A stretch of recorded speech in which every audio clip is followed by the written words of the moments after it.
Hello everyone and welcome back to my review on the FNaF interactive novel series. Today we got Return to the Pit, the second volume in the collection. Previously we looked at VIP and the week before, which were both great stories. VIP gave us a look at the Pizzaplex before Security Breach, which is always cool to see. I've been reading Tales of the Pizzaplex recently and it's been fun to see the similarities between them. The week before gave us a huge lore dump on FNaF 1 since it was all about Phone Guy, Ralph. Then we have Return to the Pit, which was kinda underwhelming, compared to the previous interactive novels at least. It's still a good book, but this is the fourth adaptation of Into the Pit. We've had the original story from FNaF Frights, the graphic novel version, the game, and now this version. Don't get me wrong, Into the Pit is a good story, but it's kinda getting a bit repetitive, don't you think? It pretty much has the same story again, but with some slight differences. Like I swear, Oswald complains so much more about his life in this book than the others. I'm not gonna retell the entire plot of this book, since if you're watching this video, you've probably already seen or read the Into the Pit story and know what it's about. I honestly don't have much to say about this book, so let's just return to the pit and review this book. On the front cover, we have some nice artwork of the Yellow Rabbit. One thing I do like about these interactive novels is that they actually put recognizable characters on their front covers. Aside from VIP, we have Freddy, Spring Bonnie, and Monty, which are all popular characters and are identifiable to FNaF. FNaF Frights kind of gave up with this idea after the fourth book, and Tales from the Pizzaplex didn't even try as has some somnophobia. Oswald mentions YouTube and TikTok, which I thought was kind of funny. There's an ending where if you get out of the pit, Oswald becomes an old man, meaning he aged from 1985 to whenever this story takes place, which is obviously a game over. There's plenty of endings where the Yellow Rabbit attempts to run you over with a car.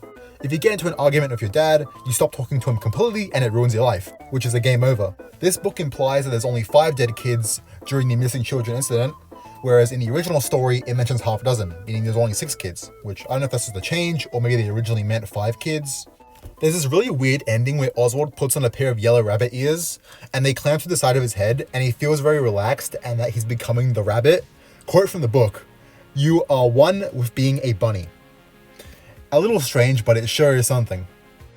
If you try to use a map which doesn't exist in the game, it crashes and you get a quote, "Cheaters don't win, but those who might try make the Yellow Rabbit grin," which I thought was kind of sick. Like, that's a pretty sick quote. After your first playthrough of the game, similar to the week before where you got like a new game plus mode, you get a token which you can play an arcade game which sucks you into the game, and you must save the missing children from the Yellow Rabbit.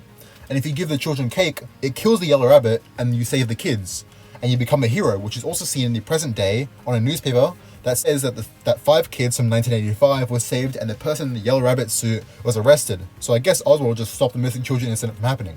Giving the kids the cake kind of reminded me of the Happiest Day minigame from FNaF 3, but instead of setting the kids' souls free, we are just saving them from the Yellow Rabbit.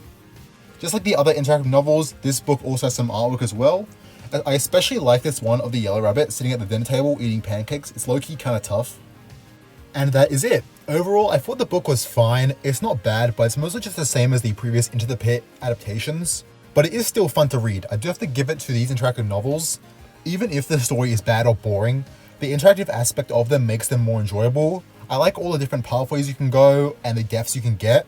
I'd recommend this book if you are a fan of the FNaF books and like reading them. But if you don't care that much or don't want to read every single book, you can probably just pass on this one. The next and final interactive novel, Escape the Pizzaplex, will be released soon as I'm writing this script. Right now it has been leaked and from what I've seen, it's not looking too good, but I'll form my own opinion on that when I finally read it. It is kind of weird how quickly this book series went by though. We only got 4 books, which isn't necessarily a bad thing. Go for quality over quantity, I don't really mind. I'm definitely looking at you, FNaF Frights, with your 12 books.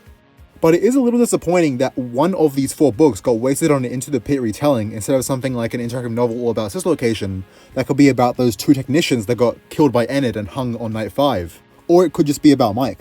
And if you wanted to do a FNaF Frights story, you could have done one that has more interactive elements like Bunny Call or Out of Stock. Anyway, that is going to be it for this short review on Return to the Pit.